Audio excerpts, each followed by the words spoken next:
Believe it or not, it's been 4 years since Animal Crossing New Horizons released on Switch, and let's be honest gamers, we've been through a lot since then. While Animal Crossing is almost a staple in most Switch players' libraries, it's actually wild to look back on how that came to be. There are so many circumstances and coincidences that I believe led to Animal Crossing becoming so much bigger than anyone thought. How did Animal Crossing flourish during the pandemic? For us Australians, Animal Crossing was released in the same week that a cruise ship, the Ruby Princess, docked in Sydney, which subsequently ushered in the height of COVID-19's Wave 1 on our shores. We faced snap lockdowns, social distancing, and many hardships, as did many other countries. For a while, we were separated from our friends and families, unable to walk within 1.5 meters of anybody. Our new normal became isolation. But in a time of social distancing, Animal Crossing brought people together and provided comfort to millions. 4 years on, let's take a look at how and why Animal Crossing became a social phenomenon during the pandemic. I want to extend a special thank you to Archie Blund for assisting with my research on this topic. And before we dive in, would you mind liking and subscribing? It's the best way creators like me get found on YouTube, and I can't thank you enough for doing so.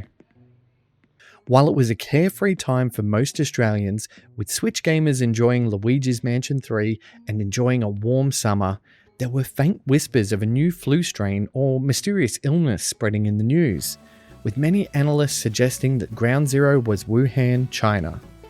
Most of these reports were just heard in passing and dismissed of as something that bared no impact on us Australians, and we didn't really give it much thought. As we ushered into the new year, the whispers grew louder, but Australia wouldn't take much notice until the end of January. Now personally, I was just looking forward to the imminent release of Animal Crossing, after its initial delay on its original release date, slated to be November. No one knew at the time that a perfect storm was brewing, and 6 weeks on from Animal Crossing's release date, we would see a world forever changed. Animal Crossing was initially slated for November 2019 and was delayed until March 21, with Nintendo President Doug Bowser telling IGN at the time the delay was to protect the dev team from dev crunch to make the deadline. The crunch point is an interesting one, he said. For us, one of our key tenets is that we bring smiles to people's faces, and we talk about that all the time. It's our vision, or our mission, I should say. For us, that applies to our own employees.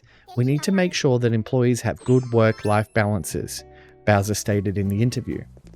This delay initially saw Nintendo take a hit to stocks, but would ultimately be equivalent to catching lightning in a bottle. Just no one had realized it yet. One day before Animal Crossing's release, the cruise ship Ruby Princess docked in Sydney, discharging her 2,700 passengers after a 10-day cruise to New Zealand, with many passengers unknowingly carrying the COVID-19 virus. It would later be revealed in an inquest that nearly all of the passengers had no idea that there were active cases on the ship. The next day, March 20, Nintendo Switch gamers, largely unaware of the impact the Ruby Princess would have on our lives, celebrated the release of Animal Crossing. Unfortunately, by the end of April, COVID had tightened its grip on Australia and the rest of the world, and remaining state borders were closed to prevent the spread. Families were cruelly separated by distance and state lines, with laws preventing people from travelling more than a few kilometres. Police were asked to enforce curfew orders, and our worlds began to shrink, and it created such a sense of isolation.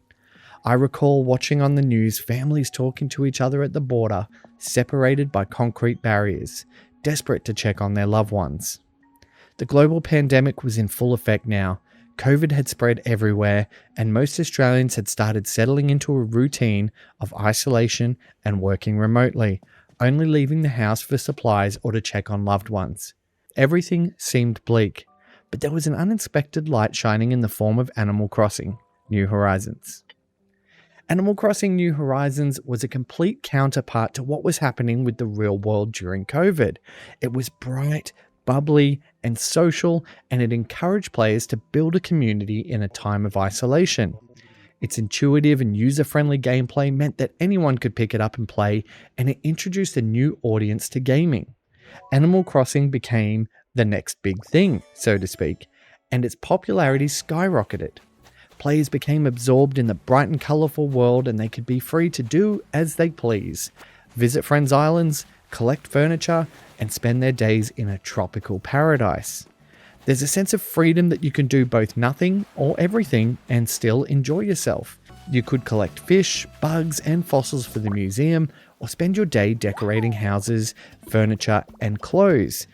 It appealed to people of all ages and had a social aspect to it that people were starting to miss in real life amidst the lockdowns. And in a time of suppression, Animal Crossing nurtured expression. And while Australia was adopting our zero cases suppression strategy, Animal Crossing New Horizons encouraged players to express themselves by designing patterns and clothing to share among friends.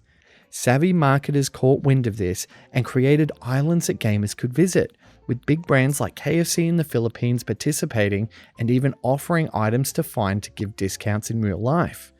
None of these islands were officially partnered with Nintendo, but these in-game marketing opportunities cemented Animal Crossing New Horizons' popularity and boosted sales.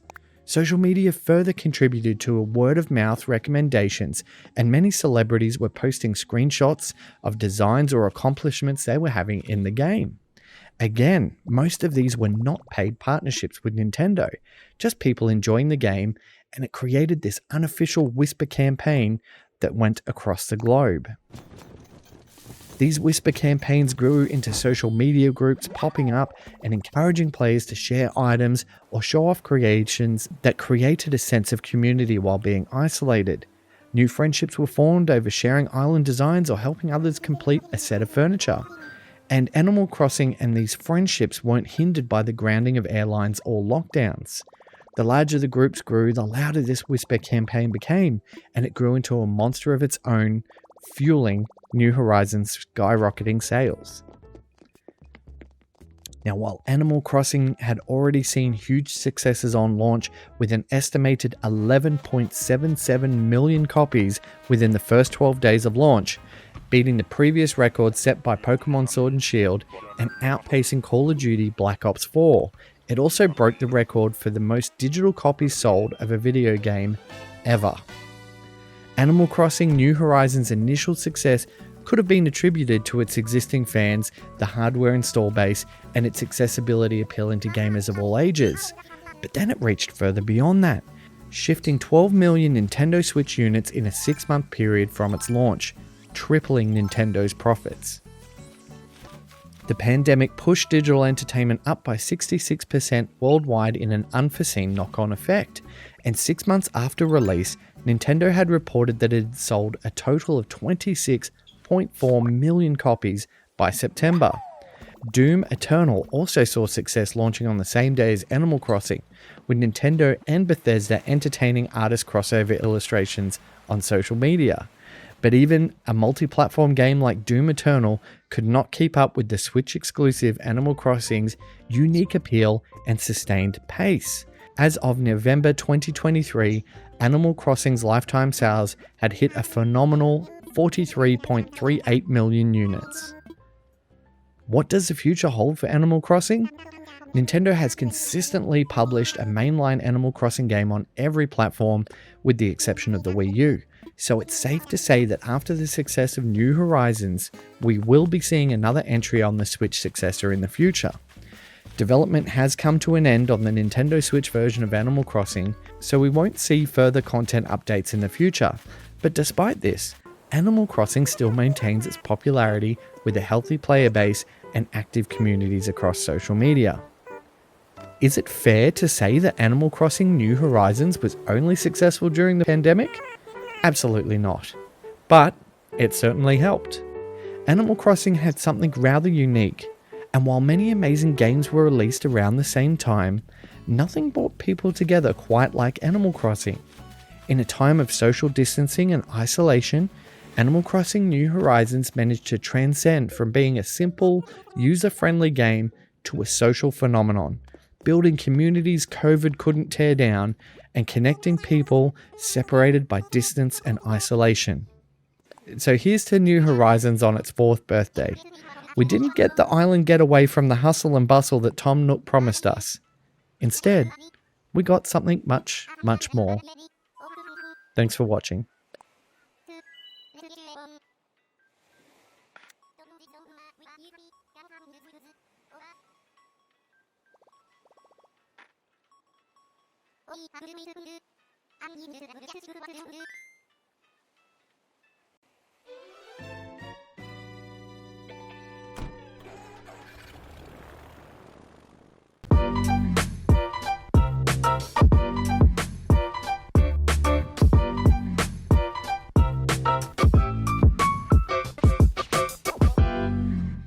Thanks so much for watching my video. I hope you enjoyed it. The best way you can support me is to like and subscribe and continue watching my content if you enjoy it. But if you do want to go that bit extra, you can buy me a coffee or join our Patreon, which shows you behind the scenes of this channel.